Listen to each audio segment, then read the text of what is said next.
आच्छा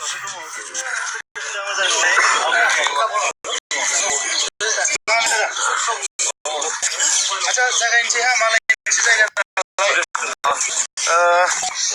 फुंबिलि गाहाम हामलायनाय बावहरबाय आरो लोगोसे बाहागो लाफैनायनि थाखाय गोसो गोरबोनिफ्राय साबायखर बावहरबाय। এই সময়ত আমাৰ সকলো নেতৃবৃন্দ আহি পাইছে। মই সকলোকে গুড মৰ্নিং দিছোঁ আৰু আজিৰ এই ঐতিহাসিক দিনত উপস্থিত হ'ব পৰাৰ কাৰণে মই সকলোকে ধন্যবাদ জনাইছোঁ। আপোনালোক সকলোৰো পৰিশ্ৰমৰ কৰাৰ বিনিময়ত আজি আমি এই মুহূৰ্তত হ'ব পাৰিছোঁ। গতিকে আপোনালোকক এই সময়ত শ্ৰদ্ধা আৰু ধন্যবাদ জনাইছোঁ। আপোনালোকৰ নামবিলাক ইতিহাসত সদায় ৰৈ যাব, কাৰণ যিটো মিছনত আমি আহিছোঁ সেই মিছনত আমি সফল হৈছোঁ বুলি ক'ব লাগিব। আমাৰ মিছনটো আছিল শান্তি প্ৰতিষ্ঠা কৰা। আমাক বিভিন্ন নামেৰে নামাকৰণ কৰিছিলে, উগ্ৰ জাতীয়তাবাদী বিভিন্ন নামেৰে আমাক নামাকৰণ কৰিছিলে, কিন্তু আজি আমি এই কথাটো স্পষ্ট কৰিব পাৰিলোঁ কি আমি মানে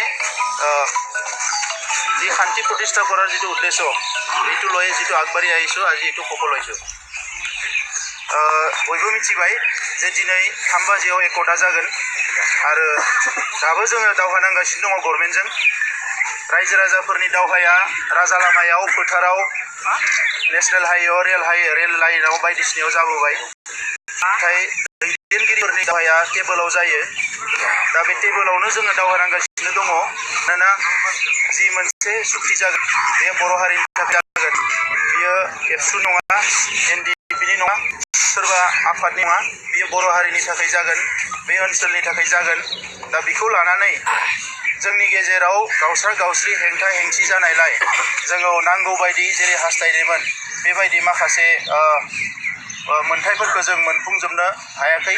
नाथाय बिनि गेजेरावनो दिनै बयनिख्रुइ देरसिन खोथाया जाबाय जे जोंनि जोहोलावफोर जायफोर 30-40 बोसोर अस्त्र लानानै सोमावसारबोबाय, हाग्रायाव थाबोबाय, सिलाय गुलि माने बिखायाव बजबनानै लाबाय, ब्लाड सेट जाबाय, गोबां गाज्रि मुं मोनबाय, न' बां गारनानै भुटान, बांलादेश, म्यानमार हाग्राफ्राव थानानै सम हगारबाय। बे गासैखौबो दिनै मोनसे फिनिशिंआव लाबोनानै दिनै मोनसे सलुसन जानो थांगासिनो दङ। बे बर' हारिनि थाखाय जोबोद मोनसे हिस्ट्रिक सम आरो बेखौ फिनिशिं खालामनाया जोबोद गोब्राब मोनसे हाबाफारिमोन। दिनै गोबां हारियाबो सिलाय लानानै नाथाय फिनिशिं खालामनो हायि बै हारिफ्रा गुलाय गुजाय जायो। दा दिनैनि समाव जोङो खाफाल गोनां होनना बुंनांगोन।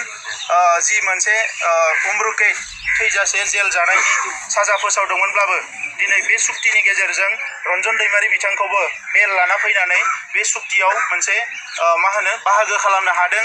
दिनै हाग्रायाव थानाय जिफोर म्यानमाराव थानाय ग्रुपआ फैनानै दिनै बे सुक्तिनि बाहागो जानो हादों। गावस्रा गावस्रि ग्रुपनि गेजेरावबाबो दिनै धीरेन बर' बिथांखौबो जोङो बजबनानै लादों। बयबो जोङो खौसेयै थांनो नागिरदों। जेसेबां ग्रुप दङ, बर' कसारि बिनाय UBPO बिथांमोनाबो दिनै बेवहाय बाहागो लागोन। बे गासैबो ग्रुप सोमावसारग्रा ग्रुपफोरखौ जयै जोंनि गोसोखौ गुवार खालामनानै जोङो बेवहाय सुक्ति खालामनो थांगासिनो दङ। बेयो जाबाय गुबै खोथाया जाहैबाय जे जोंनि गेजेराव सान्थि गायसननाय। मुलुगनि मानसिफ्रा जोंखौ बायदिसिना मुं होनानै गाज्रि जि खोथाफोर बुङोमोन बियो दिनैनिफ्राय जोबसिगोन। गाबोननिफ्राय जोङो मोनसे गोदान बर' समाज जोङो दानो थांगासिनो दङ। दा बेनि थाखायनो बे सुक्तिया जोंनि थाखाय जोबोद गोनां मोनसे सुक्ति। बिनि उनाव जोंनि हेंथा हेंथिफ्रा जोबनांगौ आरो जोङो मोनसे गोजोन थासारि लाबोनांगौ। दा दिनै जुदि बुङोब्ला जे जोंनि दावहाया दाबो जोबाखै। मैयायो बे जानुवारि खुंनायाव TCCबा बुंदों जे एबसुआ सारेन्डार खालामबाय। एबसुआ खुनुदिन सारेन्डार खालामा आरो दिनै बे राजघाटआव गसंनानै आं बुंदों आलादा रायजोखौ जेब्लासिम मोना जोङो खुनुदिन जनानै थानाय नङा। नाथाय नैबे सुक्तिया बर'नि बिदा फंबायफोरखौ न'आव लांफिननो थाखाय, बर'नि बिदा फंबाय जाय बिमाया मोदै हुगारनानै दङमोन, जाय बिब'आ जायनि बिसिया दिनै नेनानै दङमोन, बिसोरखौ न'आव लाबोनायनि थाखाय नैबे सुक्ति। दा नंखायनो बे हाग्रामा महिलारि बिथाङा बुंनाय खोथाखौ आं कन्डेम खालामो आरो दिनै आं नोंथांमोननि सिगाङाव एबसुनि दिनै आफादगिरि गाबोन आं आफादगिरि थागोन ना थाया मिथिया, नाथाय आलादा रायजोआ जेब्लासिम मोना जोंनि सोमावसारनाया थांबाय थागोन। दिनै गोबां गोनो गोथो जादों जे जोंनि सिमाया बारायगोन ना बाराया। बे सुक्तियाव सिमा बारायनायनि खोथाया रोखा रोखा लिरनाय दङ, गामि हाबनायनि खोथाया रोखा रोखा लिरनाय दङ, गामि दाननायनि खोथायाबो रोखा रोखा लिरनाय दङ। दा दिनै सोरबा बिदा फंबायफोरखौ सोरबा थुनज्लायनानै बुंनो हानाय जे दिनै उमुगा हाबनाय नङा उमुगा हाबनाय नङा। जोङो सोरबा बुंदों जे भरालि दैसिमबाबो सोनांगौमोन। भरालि दैसिम सोनाया बारा गिदिर खोथा नङा, नाथाय गहपुरखौ गारनानै